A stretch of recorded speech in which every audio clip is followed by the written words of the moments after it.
In this tutorial, we will cover how to use the drop rows with null node. This node removes any rows that contain a null value in any column.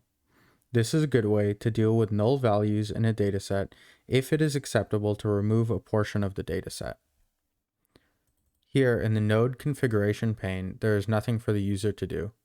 By default, this node already considers all columns.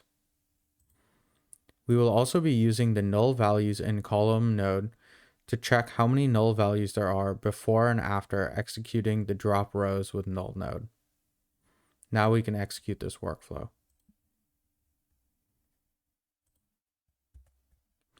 Here in the execution page, we can see that one of our columns contained 28 null values, which represented 13% of the data.